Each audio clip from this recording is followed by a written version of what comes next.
And here we go. Welcome back to another Digital Adel Hoops Beyond the Backboard podcast for you with my co-host, Matt Hanifan. How are you doing today, Matt? Doing good, man. I'm doing good. How about you? Good. Just getting used to the new rebranded opening. But we made it work, and I think it sounds good. Let me know what you guys think in the comments down below of the rebranded name, Digital Adel Hoops. No longer Hoops Profile, formerly known as Hoops Profile. Let me know what you guys think in the comments down below. We're going to talk Summer League recap again, part 2.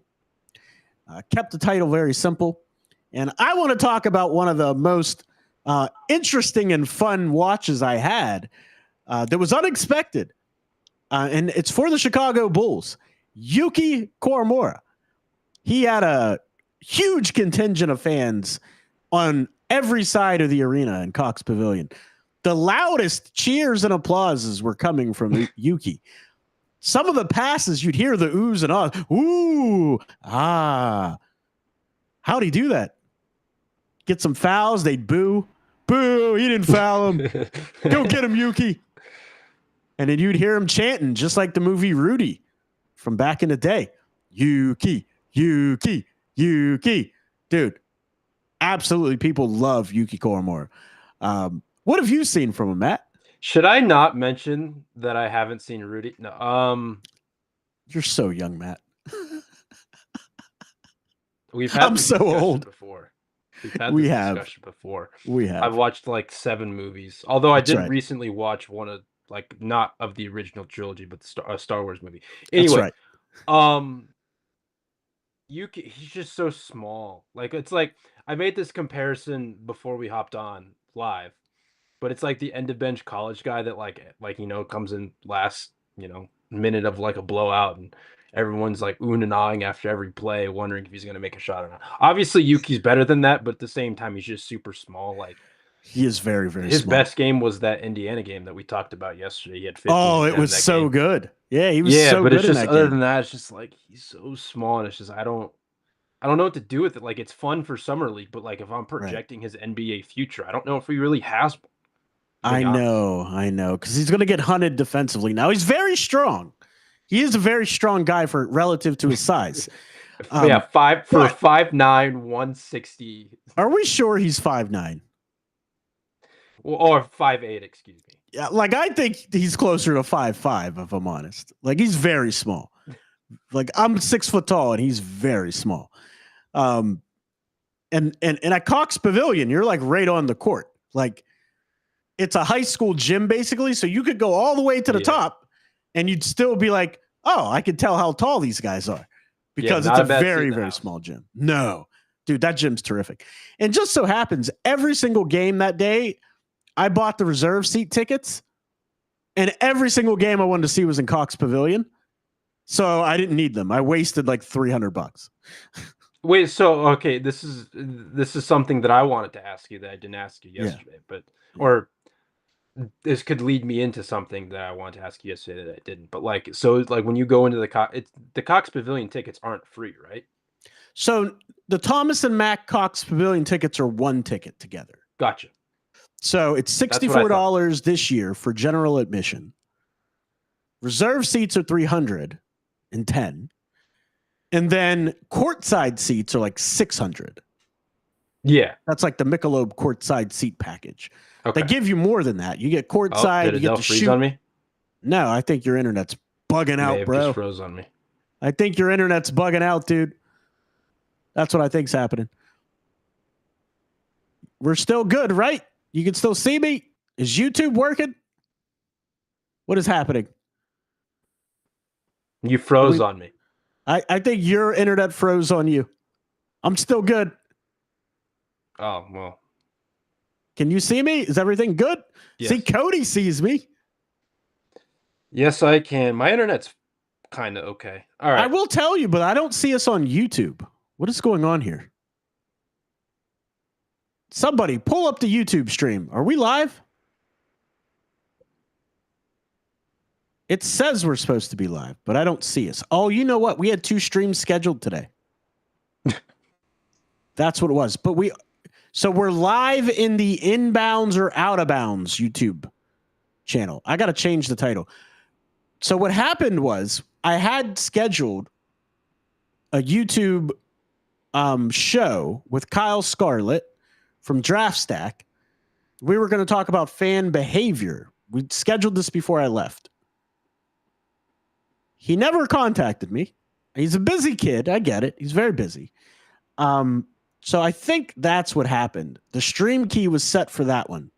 So we're just going to change the title and description, and we'll use that one. And it'll be just fine. It'll be just fine. So anyway, Matt, where were we? Yuki Koromora, his fit in the NBA. Can he find one? I mean, yeah, I'm just looking at the percentages now, like shooting 35% this summer league. Yeah. 21.4% from deep. Mm-hmm. Obviously, he's had what, like a cup of coffee in the NBA with the Grizzlies? Literally a cup of coffee. That's correct. But other than that, like again, like I find it to be such a hard. It's the margin for error is like microscopic, and even maybe that's putting it lightly. Was that a pun relative to his height? No, I mean, no. Yes. Unintentional, I guess, but it was an unintentional pun relative to his height. No pun intended. Oh man, that's funny stuff. It's true though.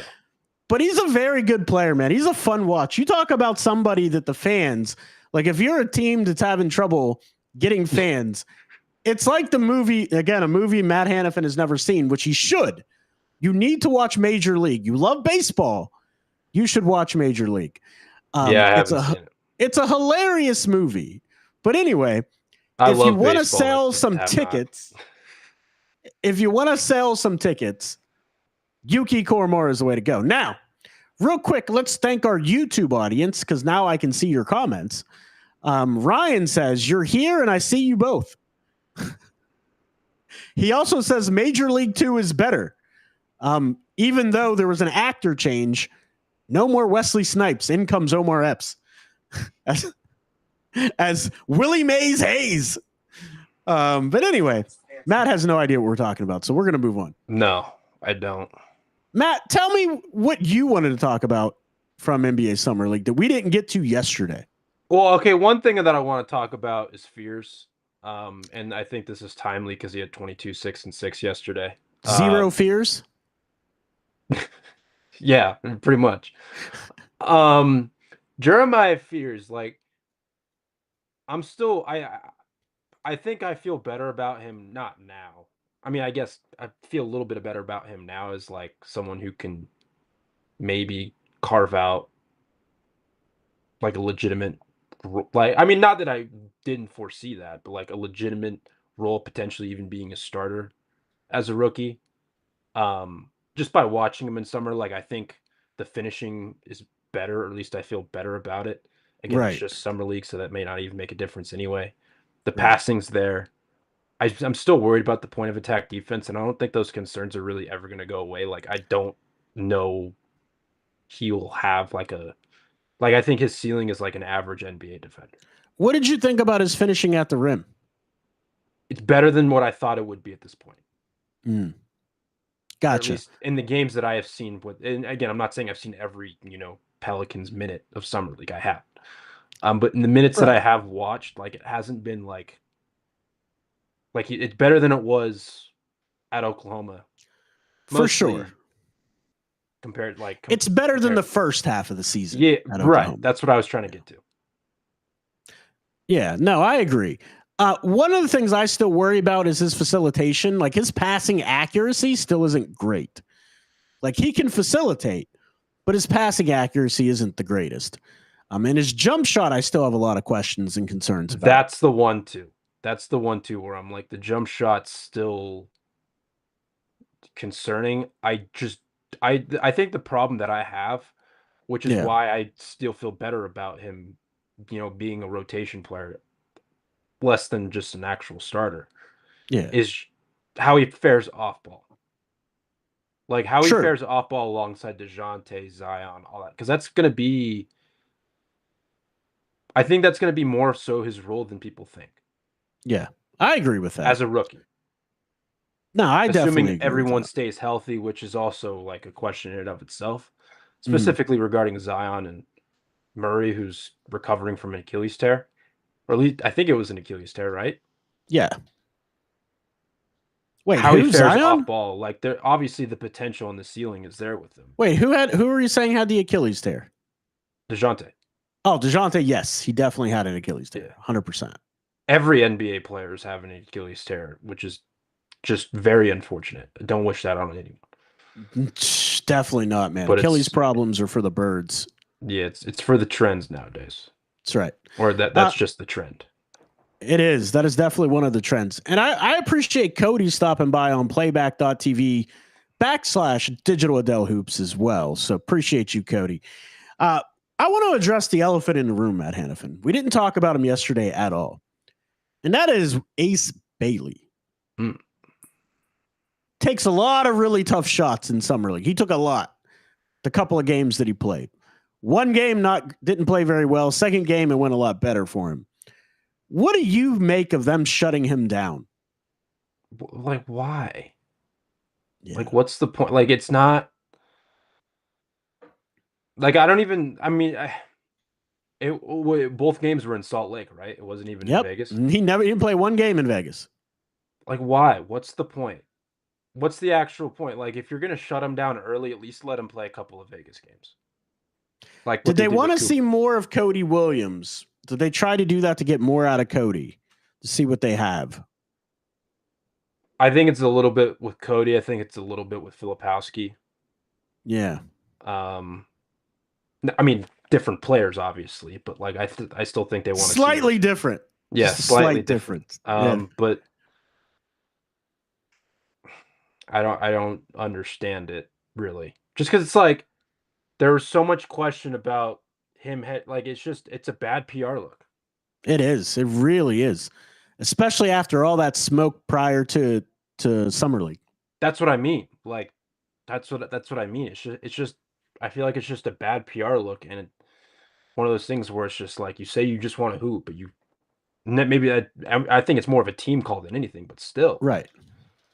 But my question is like, why is it what's the team saving him from? Right. Well, we're going to put out a poll question because it's an interactive channel around here. And the poll question is, does Ace Bailey concern you? Yes or no? Easy poll question. And it's like it's not necessary. I think the Cooper Flag, like him getting shut down, is a little bit different. Yeah. Just because it's like that's the consensus number one overall pick. And he was actually really good. Oh my God. That second half of that Spurs game against really tough defense, he was outstanding.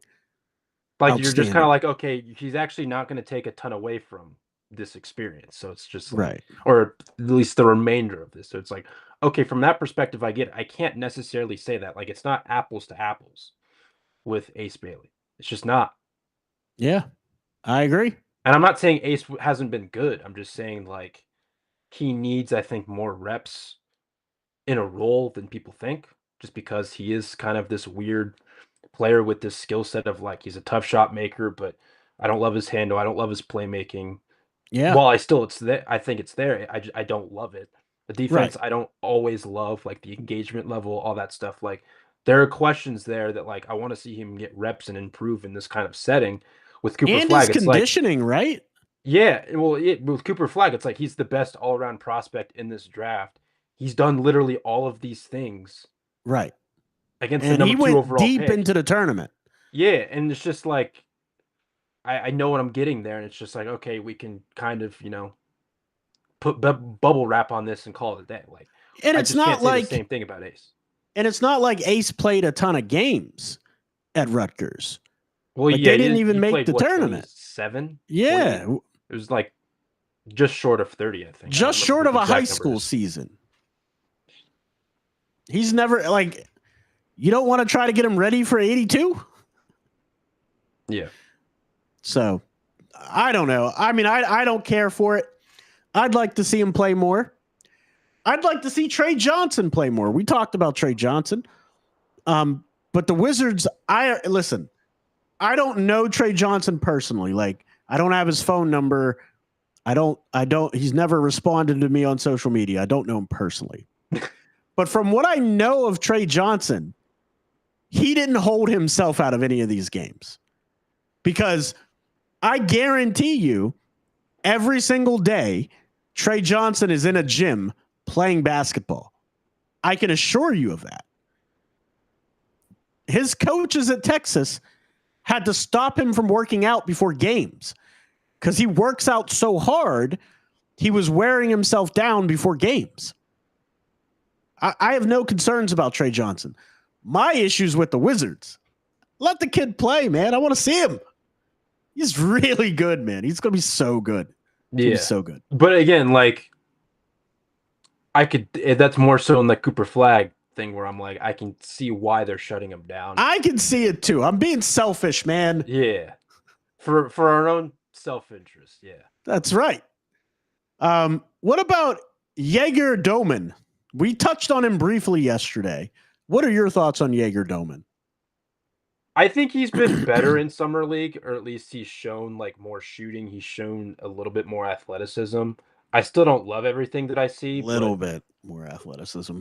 I think there's more there than I maybe gave him credit for during the season. But again, I more so want to see it in an NBA setting. Like it's not something that I'm loving or anything like that. But I think the athleticism thing is going to come back to bite him. I don't think he's nearly as athletic as people are making him out to be. I don't know if anyone is making him out to be athletic. Oh, people were. This is the thing. People were. That's why they were saying he's still going to go high, because they said he was. Oh, they're like, look at the last half of BYU's season. He was finishing at the rim better. And I'm like, no, he really wasn't. Like, he was coming off the bench. He wasn't playing many minutes. He lost a lot of his minutes to the older players on that team. I didn't get to see Cedric Cowherd play. Did he play at all? He was there. So I was in Las Vegas in the stands at Cox Pavilion, and he was the next section over to me. He was in the stands prior to his team playing. I don't know if he played at all because I left. That was the day I was leaving. No, he hasn't played. Speaking of not as athletic as people were telling me, Noah Asengu, I thought he played really well prior to his humiliating poster by Johnny Furphy. I thought he played really, really well. Showed really nice touch on some middies. His 3-ball mechanics where he normally was off balance in Europe. He stayed on balance more. But he's not strong enough, and he's not nearly as athletic as people make him out to be. Is my opinion on him. And that's after seeing him live also. Thomas Sorber still rehabbing from that foot, which is a worry, but if one team can give you the proper time to rehab, it's OKC. I was going to say, one team who can stomach that for a year. Yeah. Johan Berger. Wow. What are your thoughts? Mine's wow. He's good, man. It's all the nuance you get. Wow. I wonder what his role will be, but like, he's learning behind the perfect center who I think can help him do what he needs to do. Especially as like a switchable big. Like, he can be more switchable if he plays alongside Rudy. The shot's still going to have to come around though. Oh, he can't shoot. Yeah, he cannot shoot. Like, you can't play those two guys together. But no, I've liked what I've seen so far. He's super athletic. Blocks, or at least in that first game. I don't know if more like after that, but he's blocking everything. Does he make Rudy Gobert expendable next season? No, because he's still too raw. Okay. Walter Clayton Jr. pleasantly surprised at how well he was finishing around the rim. Still struggles. I still think it's going to be a struggle overall. But it did show up what we saw on tape, that he's a straight line drive guy. There is no real wiggle to his game. But he comes off screens extremely well, shoots the rock. He's got a pretty J, man. His jumper's pretty, dude. Super what were your ignitable. thoughts? Super ignitable. Absolutely. Absolutely. I still think he's going to struggle defensively as well. Yeah, that was my biggest thing where it was like the reason why I didn't want to get him at 20 was because it's like, do I really want him next to Tyler, dude? No, he wouldn't have fit in Miami at all. Ugh. No. Fun play. Like, he's a fun player in the sense that he's super ignitable. And, like, obviously we know that how good that tournament run was. Like, I'm not denying any of that stuff. Right. It's the fit. Absolutely, it was the fit. It's the fit. Will Riley. What are your thoughts on Will Riley? From what I've seen, he's parlayed some of what he did later in the season into Summer League, which I think is a good a good sign. For sure. Like, even though he's you can snap him over your leg like he's a twig. It's hilarious hearing Matt Hanifan call someone a twig. Yeah, it is. I listen, I can say it. I am a twig. Because I am. Like, it's not I am. Right. Will Riley weighs as much as I do, and he's how many inches tall? Like that's the thing where it's like, even though he's pretty crafty when he's trying to get downhill like that, he's more of a downhill threat than I think he is a shooter right now. Right. Or at least he's a guy who he has intentions of getting downhill more than he does, and he's not very quick to get there though. That's the problem. He's not. The handle's still loose, but like he has a variety. Yeah, he does. I like, but he's just so skinny, dude. He's super skinny. He's so like that's gonna be like he's gonna need to get on that. I think he actually wrote about this. He needs to get on like a Nikola Jovic like rookie year diet where he's just like diet, weight room plan, protein. And I know it's a lot coming from me because I am also a twig. So. That is true. You are a twig. Yeah. Danny Wolf, we talked about. Hugo Gonzalez, we did not get a chance to get to. He is not a twig. No. And he's 18, 19 years old. He handles the ball better than I anticipated. He's legit, man. His jumper looks good. His mechanics are really good. He gets off balance. He shoots some fadeaways, like even when he shouldn't. And that's a young trait. And he takes more threes than he should. And again, that's because it's a young trait. But he's super athletic. I don't think people realize how athletic, how well put together that dude is. Like, he's a grown man, 19 years old. He's going to be in a place where he's going to need to shoot a lot of threes because that's all they ask players to do. Very true. Very true. He's got to get it right at some point. But no, I do love the motor. I think that's the thing that I like the most. He is athletic. I personally still do have questions about the handle in an NBA setting. Yeah. Like I still think there's, plenty of room for growth to be had. Absolutely. But better than I anticipated. Same thing with the shooting, but like the defense I've loved at least so against this kind of competition. Right. And just the motor in general, like he's running hot every possession. Every freaking play. You don't got to worry about him taking plays off. Let's see. So Yannick Niederhauser should have went back to school, in my opinion. Didn't really show me much, to be honest. I'm rooting for the kid, though, but didn't show me much.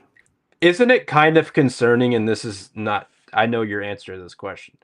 Isn't it kind of concerning how raw he still looks in an NBA setting and he's almost 23? Yes. There you go. It is. Yeah. And that's also why we said he should have went back to school. Or maybe not almost 23. I just looked up his birthday to make sure I was right. But he's 22. That's my. He's 22, right? He's 22. It doesn't really. It's semantics. Like he's. I mean, he's literally I'm gonna dunk. I'm going to catch lobs. And I'm going to rebound somewhat. He'll shot block, right? That's it.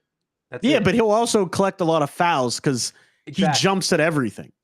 Yeah, it's just one of those things where it's just like, would I have invested a first-round pick, albeit 30? Probably not. Probably not. Now, there's other bigs I would have taken over Niederhauser. The Timberwolves had Rasheer Fleming, but he didn't play. Noah Penda has played, and he looks exactly how I thought he would look. I thought Rasheer has played. Has he? I haven't seen him play. I haven't watched that game yet, but I think he's played. Every time I've watched, he hasn't been suited up, and I saw two of their games live. He's played twice. I just looked at the game log.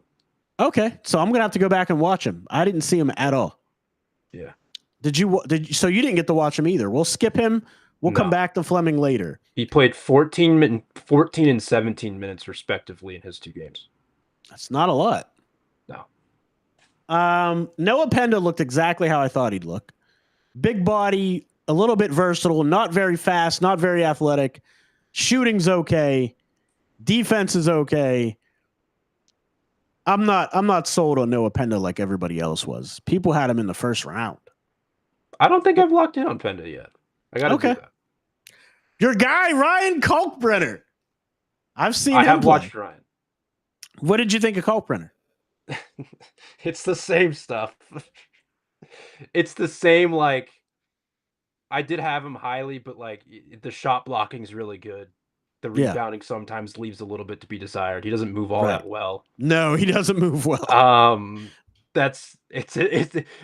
laugh because it's just watching Ryan as much as I did, especially after the season. Like, it's just the same. We also talked about Janai Broom. Yeah. He still can't jump over a piece of paper. No. And it's kind of moves evident. like our boy Ryan. Dude, it's evident watching him play against other NBA players, level players. It's going to be a struggle for him to rebound in the NBA. It's going to be a struggle. I don't know if he makes it long term. Like, he may be one of these end of the rotation guys. Like, if he's passionate about hanging on, I just don't see it. I mean, the 3-point shot has to be elite for him to make it in the league because he's just not athletic enough. He doesn't have the athletic profile. I'm looking at it right now. 38.9% on 5 attempts. Kind of what we talked about last time. Like, I was surprised. Yeah, he shot it way better than I anticipated. But that's going to have to continue into throughout his whole career for him to be able to be on the floor. Yep. Adu Thoreau, did he play? I do not know. Actually, I don't remember seeing him play. I don't remember him seeing him play either. Chaz Lanier, we did see him play. Chaz Lanier's played pretty well. He's been about what we thought he'd be, though. Yeah. Like, nothing super impressive, but he can shoot the cover off the ball. He hasn't shot it super well in summer, though. No. I'm not worried about that. No. And you can see he knows how to get to his spots and where to get his shots from within the flow of the offense. Cam Jones, we talked about him. Elijah Martin for the Toronto Raptors. A big part of why that defense was so good. Him, Jamal Shed, Mogbo. Murray Boyles. Oh, he's very good defensively. Yeah. Very good defensively. Offensively, not so much. Micah Peavy's been solid. We talked about Barreo. You talked about Reynaud. We talked about Watkins, Barnheiser. I talked about Rocco Zakarski. Amari Williams is going to have to start out in the G League. Most of these guys, I think, are going to be G Leaguers to start. Yeah, he's definitely going to have to start out in the G League. I didn't see Bubalo Markovic. I didn't see him play. Didn't see Javon Small. Tyrese Proctor's a guy. Ignitable. What do you have? That 35-point game? Yep. For the Cavs. That Ty Jerome spot's available. It's possible. He could get minutes. Yeah, especially if Garland misses the start of the season. Like, Sam Merrill. Obviously, they traded for Lonzo Ball. Like, right. I think there is a role to be had. I think it's still a little bit of an uphill climb, but I think just like in a complementary 3-and-D-ish kind of player. Yeah. I like Proctor. Yeah, I do too. I like what I saw from him. Especially if that shot continues to fall. Absolutely. Well, and I think it will. I really was a believer in his shot in that last year that he played at Duke. I thought his mechanics looked great. I thought his confidence, where he got his shots in the flow of the offense, I thought he was gonna be a really good shooter. So I liked it. I thought 49 was pretty low for Proctor. Yeah, I thought we had him higher on our big boards, I believe. I know I did. I had him as like a fringe top 25, I think. I'm gonna look it up right now, actually. Now that you guys are gonna make me do some homework. I think in a normal year, I probably would have had him in the 30s. So Tyrese Proctor had 26th overall on my big board. Like I believed in the guy. Yeah, so we believed in the guy from the get-go. Yeah. Did you watch any of your boy Kobe Sanders? I watched a little bit of his first game. This is gonna make me sound like a butthead. I felt, or at least I liked his shot, but I don't believe in it. Right. Like at least the 3-point shot. I mean, he was 2 of 4 in his first game, 1 of 3 in his second. He played 13 minutes without recording a single point in his third. Right. But I think the 3-point shooting is probably his swing skill, or it's one of his for sure. For sure. He just was not a good shooter. It's a high release, but it takes forever to get into it sometimes for him. And like, right. But that size helps. He's never looked quite comfortable as someone who was a spot up 3-point shooter. Like that's just not something that he was. He was a big guard who could handle, and he, for the majority of his collegiate career, was someone who was initiating offense because he's a combo guard. He was playing point guard, especially last year. But he's not a point guard. Like he's a combo guard. He's a combo guard. He was just their de facto point guard. And like, again, he got better with his ball handling. He got better with the reads that he was making. Like he was a good pull-up jump shooter, especially out of the pick and roll. Like that's where he was primarily a threat. He still has a hard time getting to the rim consistently, and I still think that will be the case at the NBA. Even with more space, like he's just not someone who's, doesn't move. He's not freakishly athletic. Like he doesn't have a great first step or anything like that. He's not someone who gets up off the ground quick. And he was someone who, like, when he would get to the rim in college, he would do like a spin, like little fadeaway. Like there are times where he would put bodies.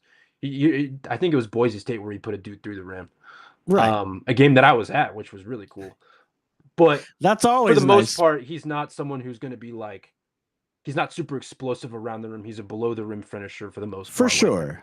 That's just who he is. And I think like in the game that in the limited amount of time I was actually able to watch that Rockets game, it was the same. It was the same deal. Like I think, again, he signed a 2-way deal with Los Angeles. I think he's going to be in the G League for most of his rookie season. Absolutely. A big shout out to Anthony DiNardo in the chat. Says, yo, what up, my guys? What's going on? What's up, Anthony? Thanks for stopping by, man. That's really where it's the same thing with Kobe. Like it's not right. But I think the shot, like when I was watching watched the 4 3-point attempts that he had, it looked a little bit better, but I don't know if I'm like a complete believer in it. No, absolutely. I'm with you on that. I don't want to wax poetic anymore about Lachlan Albrecht. I think I've talked about him enough. Yeah. The Grizzlies. Did you watch Will Richard from the NCAA champion? I don't Florida think Gators? I have, actually. I haven't really either. Max Sugar, I did get to watch him play in person. He does a lot of really nice things. Not athletic enough at all. I mean, his shot wasn't falling. And if his shot's not falling, it's really tough for him to be effective.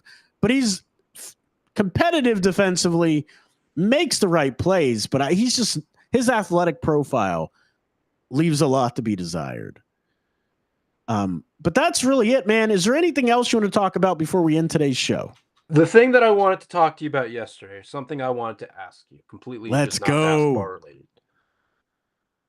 For someone who hasn't been to Summer League, and I'm speaking for myself and others who may be watching who haven't been to Summer League, what's like your just biggest tips? Hydrate.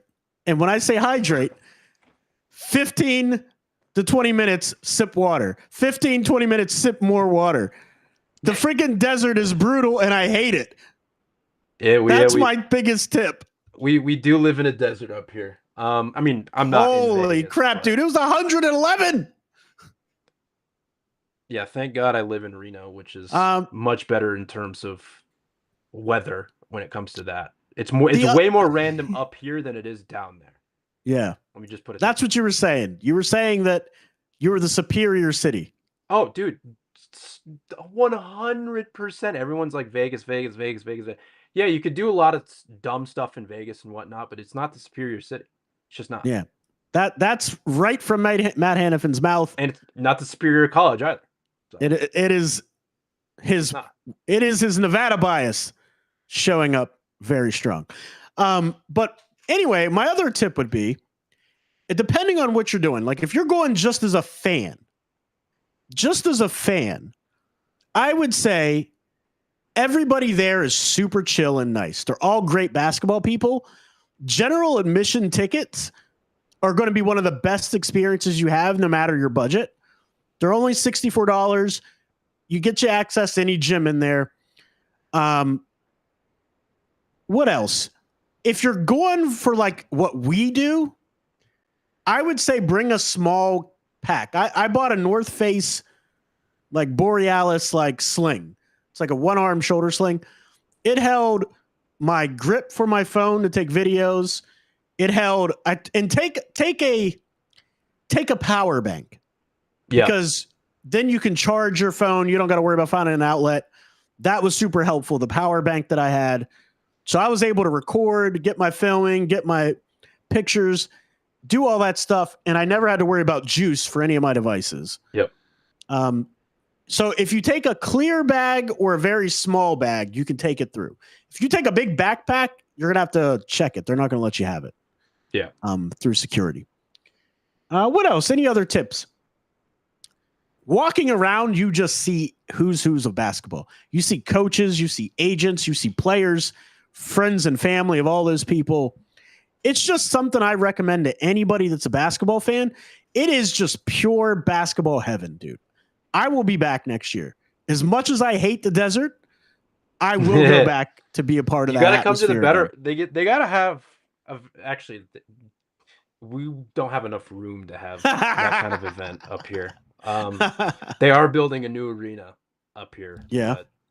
You're going to solicit the commissioner yourself and say, move it to Reno. There's a reason why there was formerly a D League, but a G League team here, and they moved out because no one showed up. You're saying you're not a basketball town. Basketball town in terms of college, yes. Professional, probably not. Probably not. All good, man. Well, do you have any other questions about Vegas before we wrap today's show? I don't. I'll be there in September, so hopefully the weather's better. But yeah. Cool, man. We're going to make it happen in 2026. I don't care if you're getting married. You're moving that wedding date. Listen, man, I promise you I'm not getting married anytime soon. Well, there you go. I don't love my girlfriend.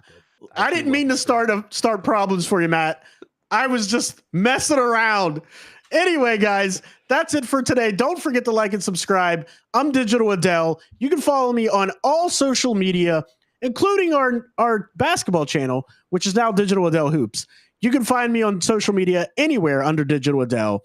On Instagram, it's the same, but there's a space. So it's digital_Adel on Instagram. We're growing out that piece of the business as well. Matt, tell the people where they can find you, follow, and get more of your work. You can find me at mph_824_. I did it for the third straight app. You can find me at hot.hoops.com, vendetta.sportsmedia.com, mountainwestconnection.com, as well as playback.tv/5RSN and playback.tv/hoops, not hoops profile. Digital Adel Hoops. Well, okay. In my URL, it says hoops profile. So I don't know. I don't know why, dude. I changed it. I don't know what to say, but I'm just reading what my laptop. I get it. You're like Ron Burgundy. If it's on the teleprompter, you read it. Have you seen Anchorman? No. Is that one of your 7 movies? Cody's got it. Cody said, rebrand Matt. No. Yeah, I was talking to Adele about this yesterday. It just might be like Matt Hanifan, Matt_Hanifan, something that's easy. Yeah, easy, dude. That's why I did Digital Adele. Easy. It's easy. Although I think when I was in college, actually, I'm not even going to say it. That's like when I was in college and I did a keg stand. Yeah, all right, I'm out of here, guys. I was in college, and that's just the end of the sentence. That's it. That's right. That's the end of the sentence. All right, guys. We'll see you later and see you next time. Whoa, I hit the wrong thing. We're still on.